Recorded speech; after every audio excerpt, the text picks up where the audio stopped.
Ajnana-timirandasya Jnana-Shalakaya Shakshu Militanjina Tasmai Si Gurave Namah.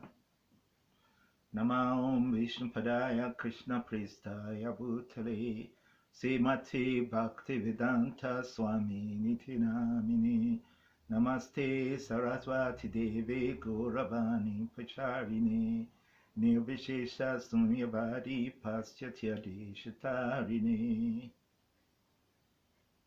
He Krishna Karuna Sindhu Dinabandhu Jagatpate Gopesha Gopika Kanta Radhakanta Namostute Tapta Kanchana Gorangi Radhe Vindavanesvari Rishabhanu Sute Devi Panamami Hari Priye. Jaya Sri Krishna Chaitanya Prabhu Nityananda Sri Advaita Gadadara Sivasadi Gaura Bhaktavinda. Hare Krishna Krishna Krishna Hare Hare Hare Rama Rama Rama Hare Hare. So I want to quickly share with us an interesting story from the Srimad Bhagavatam, the Vedic compendium known as Srimad Bhagavatam. And as practicing devotees, this is a story that we've had many times before. And I think apart from the story of Ajamila and the liberation of Ajamila, this story that I'm about to share with us unarguably is the most popular, the story of Dhruva Maharaja. I know we've had this story many times before, and we've had lectures about this many times before, but I just quickly want to share something that I have always considered the pivotal point in the entire story, and to me what the entire story seems to be wrapped around, the pivot around which the wheel of the entire story rotates, the most significant, I mean literally the pillar around which the entire story was built. So this is going to be a series of lectures, and is titled The Heroine, the Unsung Heroine of Krishna Consciousness. The Unsung Heroine of Krishna Consciousness. Like those women in Krishna Consciousness that have contributed to significantly to the theological history of Krishna Consciousness, but that we seem to, as modern people would say, sleep on. So this series of lecture is titled The Unsung Heroine of Krishna Consciousness, and that is what we want to try to bring out in this story of Dhruva Maharaj as we discuss it today. So quickly, so in the Srimad Bhagavatam we had a story. The story is told of King Uttanapada, who had two principal wives. Of course, being the emperor of the world, he had many wives, but he had two principal queens, and one of them is called Suniti and the other is called Suruchi. Now I want to quickly point out something, that actually the entire story itself is actually a story of two polarities of the constituents of human life. One is heliographic and one is One is heliocentric and the other is geocentric. Geocentric means to be concerned and to be absorbed in the activities and the and the and the and the ecstasy and the beauty and the glamour of the world, and to see the world from a material point of view. And heliocentric consciousness is a consciousness of being in the world but not of the world, and seeing the world from a higher plane of consciousness, from the higher perspective, heliocentric. And for one's consciousness to be centered on the higher dimension, or for one's consciousness to be in a state of higher consciousness. So the story that we're about to hear is a clash between this. But before we continue the story, I want you to have two things in mind, two verses from Bhagavad Gita, and both of them are found in the second chapter of Bhagavad Gita. The first verse is Bhagavad Gita, chapter 2, verse 41. And there Krishna, mind you, Krishna is describing the nature of transcendentalists and one who is not. And so he's telling Arjuna, Vyavasayat mikabudi ekeha kuru nandana. Those who are Vyavasayat mikabudi ekeha kuru nandana bahu shakahanantascha Buddha Yuvavasayana. So that these people who are going to take to the process, or who are transcendentalists, Vyavasayatmika Buddhi. Vyasa means divided, split up, Vyas. But here it says Vyavasaya. They're not divided yet together, they are resolute. It says those who will achieve this, their intelligence is fixed. Eka means one. They have only one resolute determination. Only on that. Their focus, they have convergence of their consciousness on is just on one spot. Their Atma is only asking that one question: how can I achieve this? And that is what they are concerned with. But my dear descendant of the Kuru. Then, right in the same verse, Krishna said described the other polarity. Then he said, but Bahu Saka Anantasya. The Bahu means many, like thousands. It says, but Bahu Saka Anantasya, Ananta, unlimited. But for those whose consciousness is all over the place, and they want this, they want that, could have, should have, would have, they cannot have this type of resolute determination. So I just want us to have that verse in mind as we continue this discussion. Then as Krishna proceeded, and then in this next three verse after that, chapter 2, text 44, and then again Krishna says, again, now inverting it. Earlier he says, but then again he says, now listen, Arjuna, Bogaiswara Paksatanam Tayapahrita Chetasan Vyavasayatmika Buddhi Samado Na Vidiyati. Vidi, instruction, samadhi, to be fixed. Bogaswarya, it says Prasaptanam, but those who are very attached to sense gratification. But guess what? Those who enjoy sense gratificatory things, those who are interested in the pleasure and immediate gratification,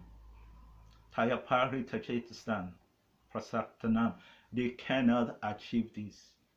They cannot Vyavasayatmikabudi Bogaiswarya Praksatanam Tayapalta Chetasan. Vyavasayatmikabudi. They cannot develop that kind of intelligence that I've told you.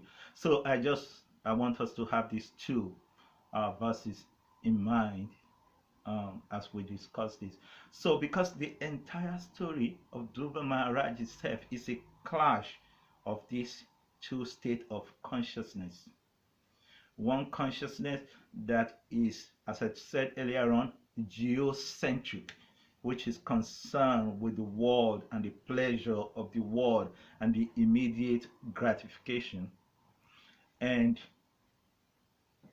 heliocentric consciousness, a consciousness that is centered on the higher dimension, in a higher consciousness, and he sees the world from the higher perspective. The geocentric consciousness sees the world from the earthly perspective and the immediate gratification. So the point is that the whole story itself is a clash between these two, and this state of consciousness, these two states of consciousness, was represented by the two queens of the king, King Uttanapada. Now, so she is called Suniti.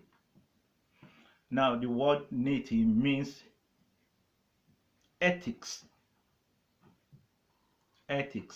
principles, guidance, wisdom, instructions. And the word so, when it is added in Sanskrit to a word, it means superlative. So Suniti means she is very she is acutely ethical. She is super ethical, Suniti. This is the mother of Dhruva Maharaj. And Suruchi is Dhruva's stepmother. Ruchi means taste, desire, pleasure, enjoyment. Something is pleasurable. It's called Suruchi. It's called Ruchi, or taste.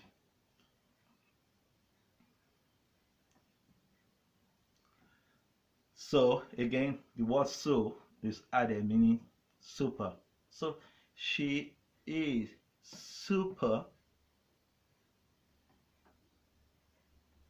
involved in the pleasure and the pleasurable situation. So these are the two queens. So what I'm trying to say to you is that the whole story itself is actually between these two women, which represents two states of consciousness: heliocentric, Suniti, and geocentric, Suruchi, consciousness that is Bhogeshwarya, interested in just immediate gratification, and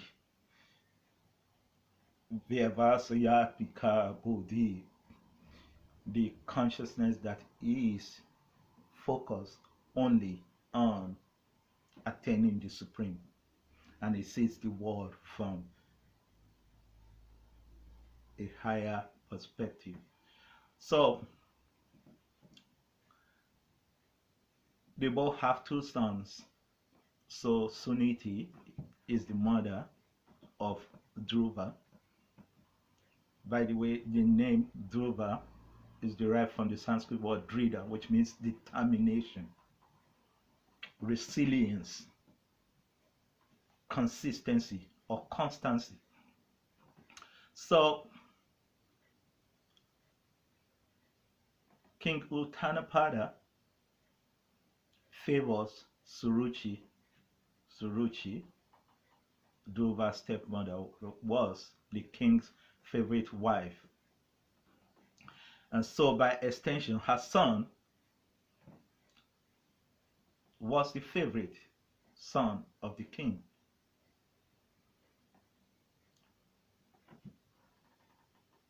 Suniti is the second class and the mother of Dhruva. So usually the son of Suruchi will always come to his father in the palace while the king is sitting on his throne and having court, and then he would just run to his father, sat on his father's lap, and then the father is petting him and the mother is looking at Suruchi. Remember, is looking and feeling all the pleasure that, and I fortunate, look at my son. Because also symbolically, one who is sitting on the king's lap like that is being propped up to be the next king, that is the heir apparent. So it was obviously being shown like that, and of course she is loving it. Suruchi, remember, that's the name. She loves pleasurable things. Anyway, so one particular morning, Dhruva walked in and he thanked his God because his father was just there and his stepbrother was not sitting on his father's lap. So then he ran to his father, jumped on his father, and then sat on his father's lap, the king's lap. Of course, the father. So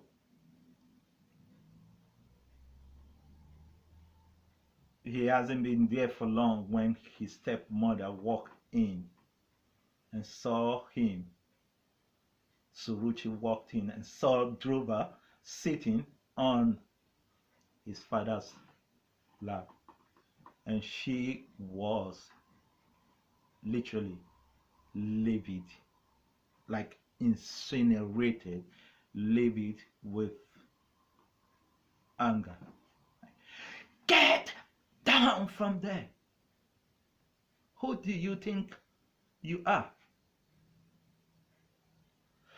That spot, the king's lap, is meant for my son.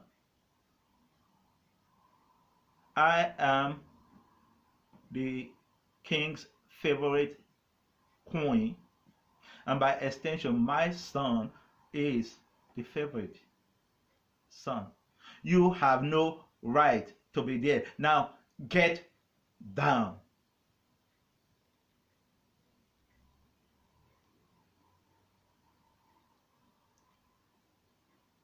Literally, Dhruva had a telling off moment in the ear pulling session.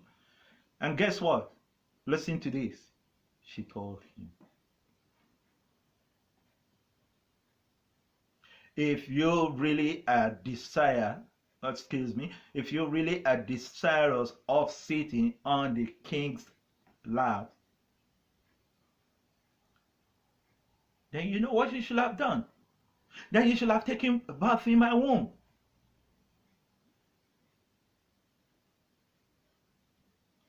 You want to sit on the king's lap? Take bath in my womb.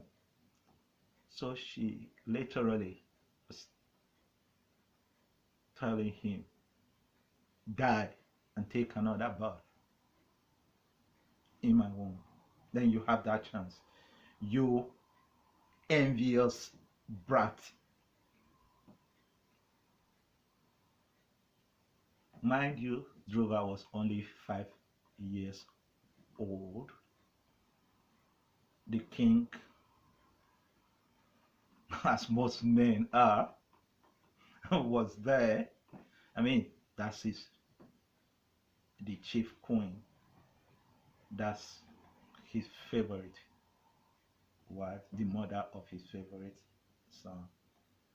So the king was just watching. So Dhruva is trembling. He is trembling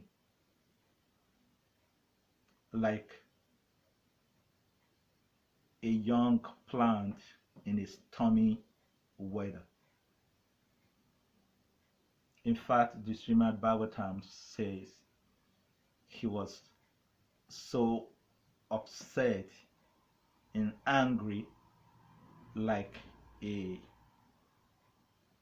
snake that's been hit by a stick. So he's looking at his father. Father is not saying anything. Tears welling up from his eyes, and he ran off to his mother. Now, this is the most critical point in the whole story, and I think this is what we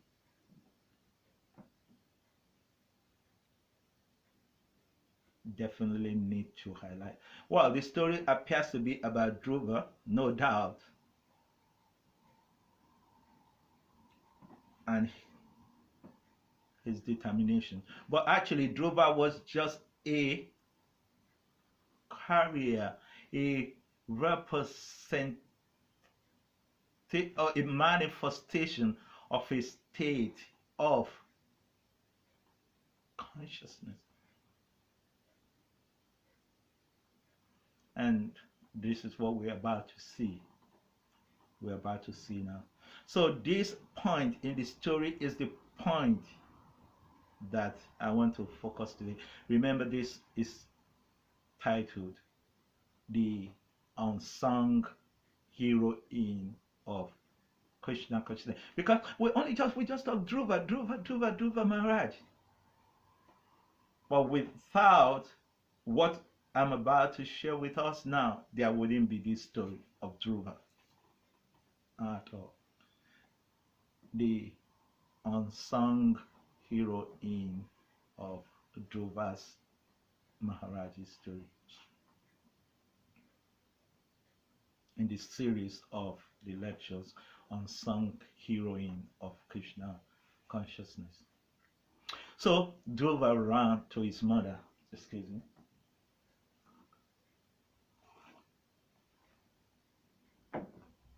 So Dhruva ran to his mother, trembling and shaking. The mother possibly overheard, and pulling on the mother's dress and trembling and shaking, say, "Mom, you know what just happened?" And he told her the story.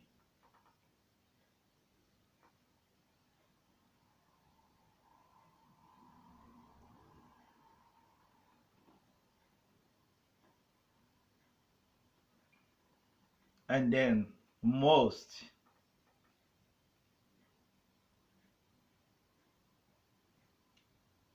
disturbing things that was said to him, two of them, that, she even told me I should die and become her son, take birth in her womb if I want to sit on my father's throne. Because don't forget, the Sanskrit is a high context language. Words are said and they have to be understood beyond their apparent meaning. So when she told him, if you really want to sit on the king's lap, then you should have been my son, then be my son. She literally is telling him that, go ahead and make the right choice. So his Dhruva is reporting this to his mother. And the second thing, and she said, I am envious.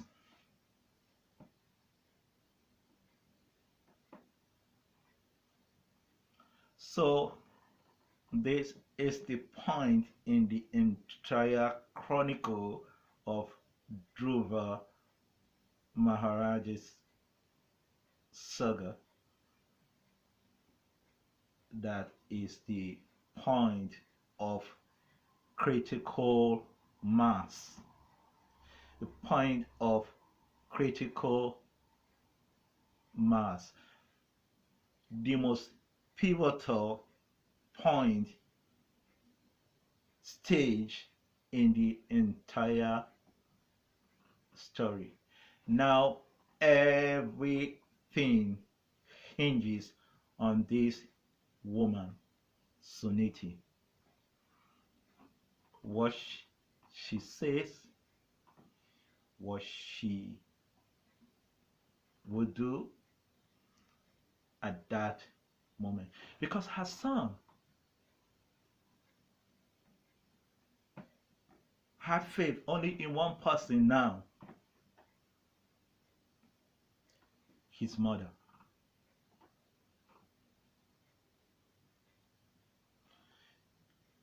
His only recourse is his mother's view on what has just happened.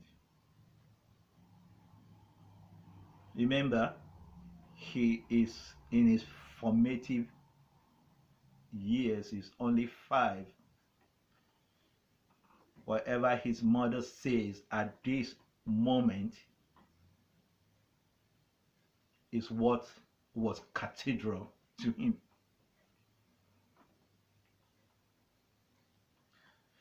So he's crying, trembling. Mother is desolate, but humiliated. And she's crying.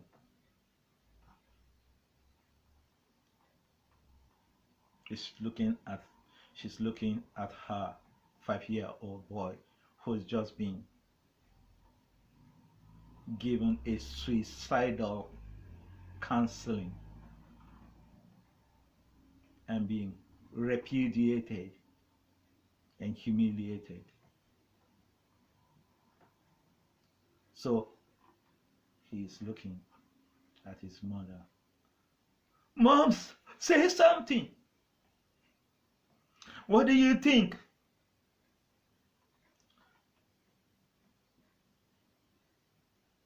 And the mother, this is the point of critical mass. So then Suniti, remember her name is Suniti, very ethical. Now this is the point of the difference between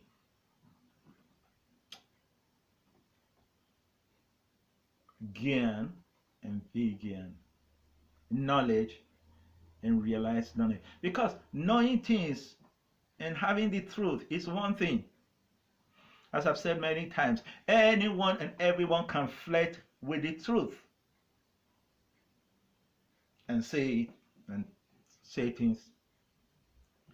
But when you are confronted with real life existential situation, will you then pull out that knowledge and maintain your allegiance to that wisdom and apply it and stick to that even though at that moment it completely goes against your grains? Will you circumvent the ethics, the instruction, because of your emotional feeling at that point? Because knowledge, wisdom does not subscribe to emotion. So, will you modify the instruction to suit your present emotional feeling, or will you modify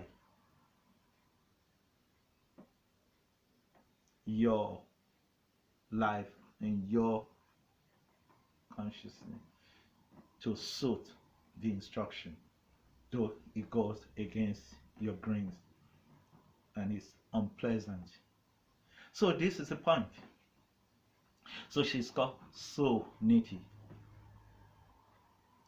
She is super ethical. She will not sacrifice wisdom, ethics, and what is the truth for her personal feelings. So then she looked at her son, both of them in a pin drop situation. This is the point of critical mass. What she says to her son determines pretty much what happened next.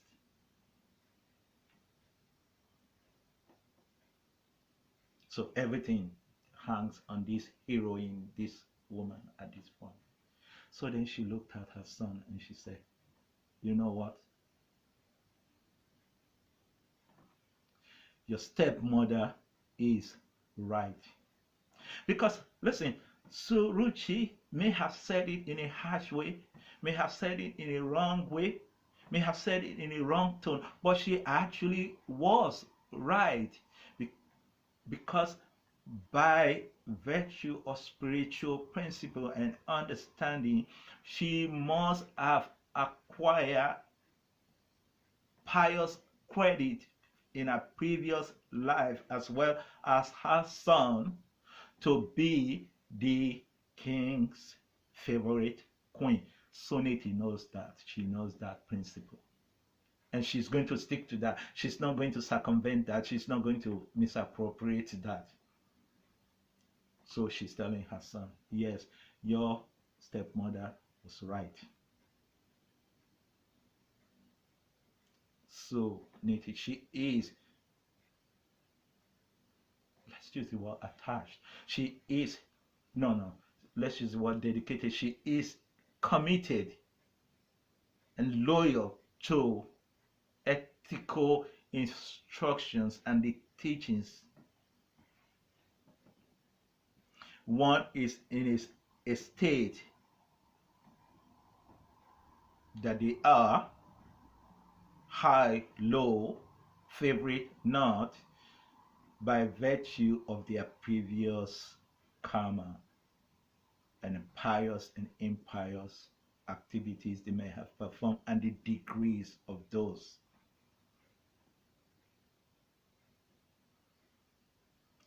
And one who does not understand that, who then cherishes or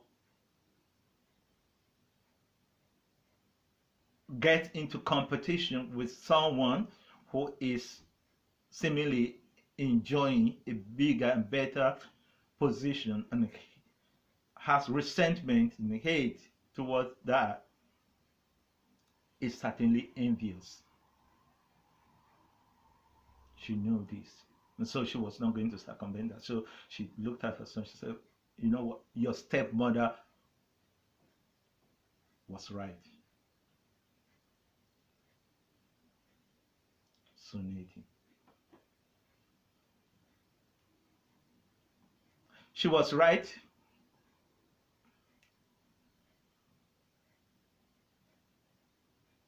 That she was a favorite king. She was right to have said, if you had actually had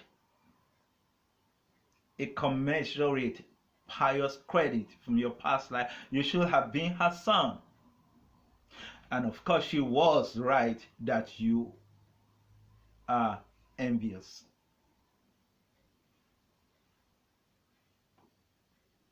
Told her son. Now, so this is a woman of truth. So what she said, remember, which mother will not be? She was angry, she was upset, she felt humiliated. She has strong empathy for her son. But nevertheless, she was not going to circumvent the truth for that. So she told her son the truth. And because she did, mind you, her son had her as his only recourse. He trusted her.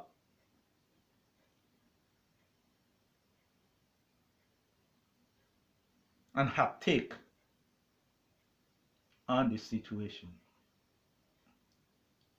So when he said that, and the boy took it really in, he said, okay, then in that case, I don't even want that throne. I want a position that is bigger than that. A lot bigger than that.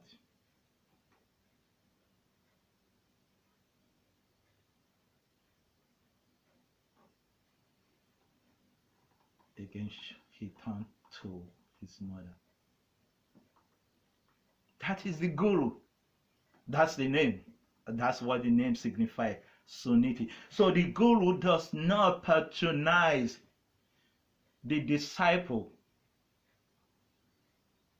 The guru is not a demagogue. The guru does not tell the disciple what the disciple likes to hear. The guru does not encourage the disciple to pursue things that will. The guru does not modify the instructions, the niti, to accommodate or patronize a disciple. So then Dhruva asked his mother, so how can I get that? That's what I want. Mother said, well, then like Suruchi said, you have to acquire the pious credit. Then how do I do that? Well, you perform austerities.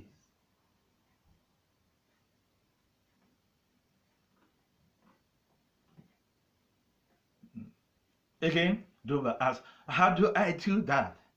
He stayed trembling and crying and shivering and livid. And the mother said, well, I know these sages. I know people go to the forest and perform austerities. So then Dhruva said, okay, that's what I'm going to do. So then Dhruva left home, a 5-year-old boy, to the forest. And of course, we all knew what happened.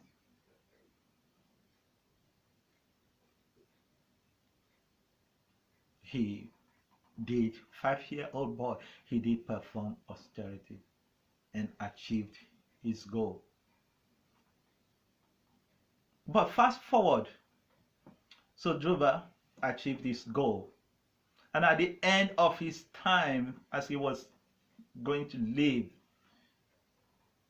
the world for the celestial planet, and the residents of the celestial world came to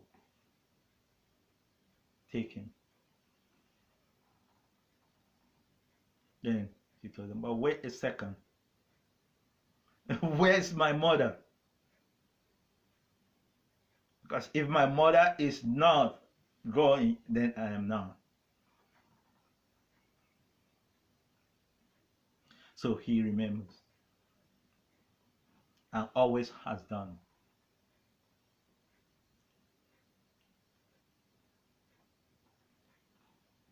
The contribution of his mother.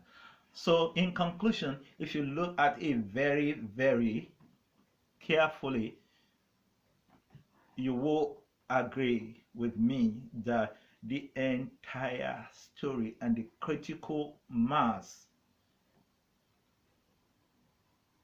that point was hinged on what Suniti, Dhruva's mother, did. So in conclusion, she undoubtedly is the heroine of the story. She was the one that gave us the beautiful story of Dhruva Maharaja, as it was in the Srimad Bhagavatam, that it became a pointer for anyone and every spiritual Krishna consciousness seeker who wants to practice with determination. So Suniti, the unsung heroine of Dhruva Maharaj stories, and one of the unsung heroine of Krishna consciousness.